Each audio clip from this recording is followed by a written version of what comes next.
السلام علیکم ورحمۃ اللہ وبرکاتہ۔ صلو علی الحبیب صلی اللہ علی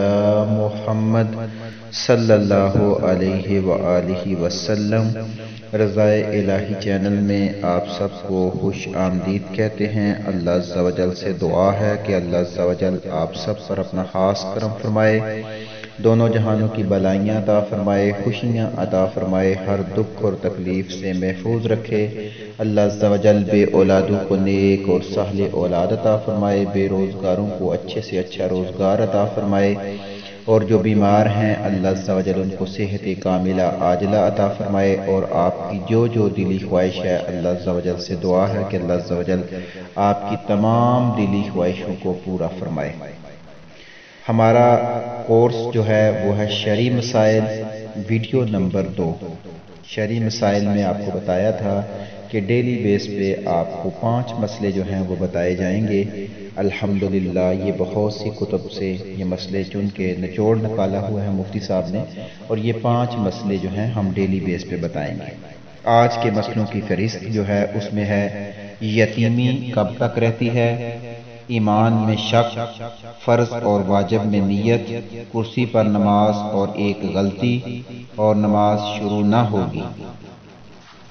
یہ ہے ہمارے آج کے جو مسائل ہیں جو ہم ڈسکس کریں گے ان کی فہرست۔ اب ہم چلتے ہیں مسئلہ نمبر ہمارا جو ہے وہ 5 مسئلے کیونکہ پچھلی ویڈیو میں ہو گئے، اس ویڈیو کا جو مسئلہ نمبر 1 ہے، ویسے تو یہ مسئلہ نمبر 6 ہے، ہم اسی ترتیب سے چلتے ہیں تاکہ کسی قسم کی غلطی کی گنجائش نہ نکلے۔ تو ہم مسئلہ نمبر 6 ہے کہ یتیمی کب تک رہتی ہے۔ انسان کی یتیمی شرعی لحاظ سے اس کے بالغ ہونے تک باقی رہتی ہے، چونکہ 15 سال کی عمر میں مرد عورت نگاہ شرع میں بہر صورت جو ہے وہ بالغ ہو جاتے ہیں، لہذا بالغ ہونے سے یعنی جوانی میں قدم رکھنے کے بعد کوئی شخص یہ عذر نہیں بتا سکتا کہ میں یتیم ہوں، اس لیے مجھ پر ترس کھایا جائے۔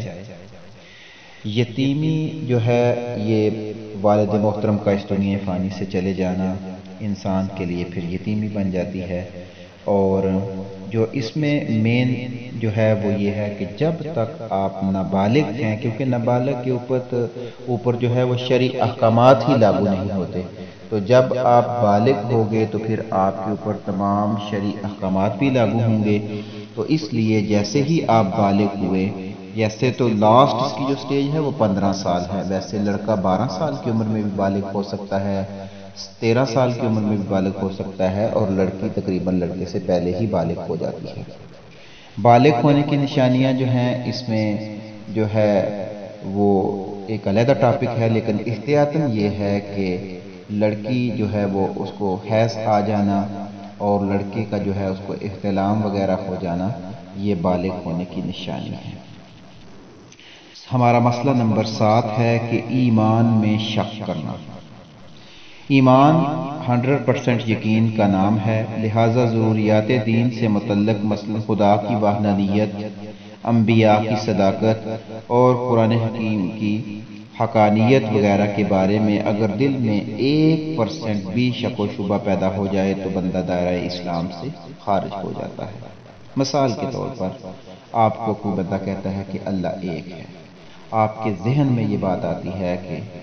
1% ہی آپ کے ذہن میں خیال آتا ہے کہ ہو سکتا ہے کہ یار اللہ 2 ہوں، تو دائرہ اسلام سے خارج ہو گئے، کیونکہ ایک ہی شخص میں ایمان اور کفر دونوں جمع نہیں ہو سکتے، نیز ایمان کے متعلق وسوسے آنے پر کوئی گرفت نہیں ہے، البتہ ان وسوسوں پر سوچ و بچار کرنا زوال ایمان کا باعث بنتا ہے۔ دیکھیں، شیطان انسان کے ذہن میں مختلف قسم کے وسوسے ڈالتا رہتا ہے ہمیشہ، اوہو ایسا ہو گیا، یہ ہو گیا، وہ ہو گیا، تو وسوسے آنا جو ہے یہ ایمان کی نشانی ہے، کیونکہ شیطان وہاں پہ ہی حملہ کرے گا جہاں کوئی چیز اس کو ملے گی، تو چور بھی وہاں ہی جاتا ہے جہاں مال ہو، تو شیطان بھی ایک چور ہی ہے، یہ بھی وہاں جہاں ایمان ہو وہاں ہی حملہ کرتا ہے۔ تو اس لیے وسوسوں سے آپ نے اپنے آپ کو بچانا ہے، اور جتنے بھی شریعت کے احکامات ہیں اور جتنے بھی ہمارے ایمان کے ساتھ جن کا تعلق ہے اس میں آپ کو 0% پہ بھی شک و شبہ نہیں ہونا چاہیے۔ مسئلہ نمبر 8، فرض و واجب میں نیت۔ فرض اور واجب نمازیں فقط نماز کی نیت سے ادا نہیں ہوتی، بلکہ ان خاص فرض یا واجب کی نیت درکار ہے، اور اس کا طریقہ کار یہ ہے کہ تکبیر تحریمہ اللہ اکبر کہنے سے پہلے پختہ ارادہ ہو چکا ہو کہ کون سی نماز پڑھ رہا ہے، لہذا لفظ اللہ کہنے کے بعد ارادہ کیا یا ہاتھ باندھ کر سوچ و بچار کیا تو کون سی نماز ہے، تو اس طرح وہ نماز نفل شمار ہوگی۔ دیکھیں، جب بھی ہم کوئی نماز پڑھتے ہیں عموماً ایسا کم و بیشی ہوتا ہے کہ بندے کو پتہ نہ ہو کہ میں کون سی نماز پڑھ رہا ہوں، تو اس لیے جب بھی آپ فرض پڑھیں تو اصل میں نیت ہے دل کے پختہ ارادے کا۔ اگر آپ کا دل میں پختہ ارادہ ہے کہ آپ فجر کی نماز پڑھ رہے ہیں تو بس آپ کی نیت ہو گئی، لیکن اگر آپ زبان سے اقرار کر لیتے ہیں تو یہ بہتر ہے اور اس کا آپ کو فائدہ ہی ہوگا، اس لیے نیت میں آپ زبان سے بھی اقرار کر سکتے ہیں، ورنہ دل میں آپ کو مکمل یقین کے ساتھ پتہ ہو کہ اس وقت آپ کون سی نماز پڑھ رہے ہیں، فجر، ظہر، عصر، مغرب، عشاء، ان کے فرض پڑھ رہے ہیں، سنتیں پڑھ رہے ہیں، واجب پڑھ رہے ہیں، ان تمام چیزوں کا علم آپ کو ہونا چاہیے۔ مسئلہ نمبر 9، کرسی پر نماز اور ایک غلطی۔ جو شخص سجدہ نہ کر سکتا ہو وہ بیٹھ کر نماز پڑھے گا۔ اب زمین پر بیٹھے یا کرسی پر تو فیصلہ اس کے عذر کرے گا، یعنی کہ ایک بندہ بیمار ہے، اس کو عذر ہے اور وہ بیٹھ کر نماز پڑھنا چاہتا ہے، تو یہ اس مسئلے میں آپ کو ایک بات یہ سمجھا دوں کہ یہ مسئلہ خالصتاً آپ کا اور اللہ کے ساتھ معاملہ ہے، کیونکہ آپ سمجھتے ہیں کہ میں کھڑے ہو کر نماز پڑھ سکتا ہوں یا نہیں۔ اگر آپ کھڑے ہو کر نماز پڑھتے ہیں اور پھر بھی آپ بیٹھ کر نماز پڑھتے ہیں تو یہ مسئلہ بڑا خطرناک ہوگا، اس لیے ہمیشہ فیصلہ سچ کی بنیاد پر کیا کریں، کیونکہ اللہ عز و جل تو حقیقتوں کے حال جانتا ہے اور اللہ کو معلوم ہے کہ آپ کھڑے ہو کر نماز پڑھ سکتے تھے یا نہیں، لیکن پھر بھی آپ بیٹھ کر پڑھتے ہیں، تو شریعت مطہرہ میں جہاں مجبوری ہو وہاں بیٹھ کر لیٹ کر نماز پڑھنے کا بھی حکم دیا ہے، لیکن اگر آپ بالکل ٹھیک ٹھاک ہیں اور بس دنیا کے باقی سارے کام آپ بھاگ دوڑ کر کریں، کوئی مسئلہ نہیں ہے، اوور ٹائم لگانا پڑے، آپ کو اچھے پیسے ملے تو آپ لگائیں، لیکن جیسے ہی نماز کا وقت آئے آپ کرسی پر بیٹھ جائیں تو یہ آپ کو خود سوچنا چاہیے کہ کیا اللہ عز و جل نے آپ کو صحت، تندرستی جو بھی دیا وہ اس لیے دیا کہ جب اللہ کی بارگاہ میں پیش ہونے کا وقت آئے تو آپ بیٹھنے اور لیٹنے کا سہارا لیتے رہیں۔ تو اس لیے اس مسئلے میں خالصتاً آپ کا جو تعلق ہے وہ اللہ عز و جل سے ہے۔ اگر آپ ٹھیک ہیں تو ٹھیک طریقے سے نماز پڑھیں، اگر آپ بیمار ہیں، مجبوری ہے، بیٹھ کر پڑھنا چاہتے ہیں تو بیٹھ کر پڑھیں۔ اب بیٹھ کر پڑھنے میں نماز جو ہے نا، اس میں پھر آپ سجدہ بھی اشارے سے کر لیں، رکوع بھی اشارے سے کر لیں، ان معاملات میں یہ چیزوں کا احتیاط کی جائے، کوشش کی جائے کہ اگر آپ کھڑے ہو کر نماز پڑھ سکتے ہیں تو کھڑے ہو کر ہی نماز پڑھیں۔ مسئلہ نمبر 10، نماز شروع ہی نہ ہوگی۔ جماعت میں شامل ہونے والے مقتدی حضرات جو امام کی پہلی تکبیر یعنی تکبیر تحریمہ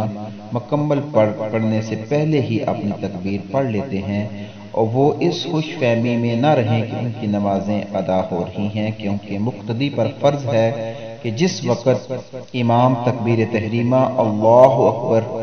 تک پہنچ جائے اس کے بعد تکبیر کہیں۔ دیکھیں،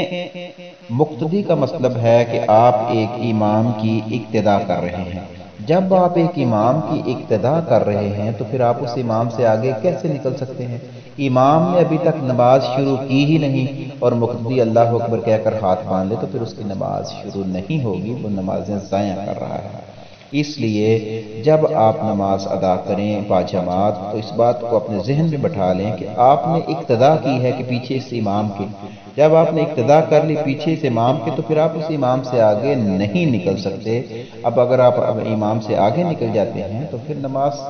میں تو آپ شامل ہی نہیں ہوئے۔ تو اس لیے تکبیر تحریمہ کہنے کے معاملے میں اس بات کا خصوصی خیال رکھا جائے۔ بعض ہمارے بھائی جو ہیں وہ جلد بازی کرتے ہیں اور جلد بازی میں فوراً اللہ اکبر کہہ دیتے ہیں اور امام نے ابھی تک تکبیر نہیں کہی ہوتی، تو اس صورت میں وہ ان کی نماز شروع ہی نہیں ہوتی۔ اس لیے اس مسئلے کے اوپر بھی غور و فکر کریں۔ آج ہمارے 10 مسائل پورے ہو گئے، انشاءاللہ عز و جل آگے ہماری ویڈیو نمبر 3 میں مسئلہ نمبر 11 سے ہم شروع کریں گے۔ اللہ عز و جل سے دعا ہے کہ اللہ عز و جل ہماری اس کاوش کو، ہمارے اس پڑھنے، سیکھنے، سکھانے، یہ سارے عمل کو اپنی بارگاہ الہی میں قبول و منظور فرمائے، اور اللہ عز و جل آپ سب پر بھی اپنا خاص کرم فرمائے، دونوں جہانوں کی بلائیاں عطا فرمائے، خوشیاں عطا فرمائے، ہر دکھ اور تکلیف سے محفوظ رکھے۔ امید ہے کہ آپ ان مسائل کو اچھے طریقے سے سوچیں گے، سمجھیں گے، ذہن میں بٹھانے کی کوشش کریں گے، اور ان کو اچھے طریقے سے خود بھی یاد کریں گے، پھر ان مسائل کو آگے اپنے دوست احباب، عزیز و اقارب تک بھی پہنچائیں گے۔ اللہ عز و جل آپ سب کو اپنی حفاظت میں رکھے۔ السلام علیکم ورحمۃ اللہ وبرکاتہ۔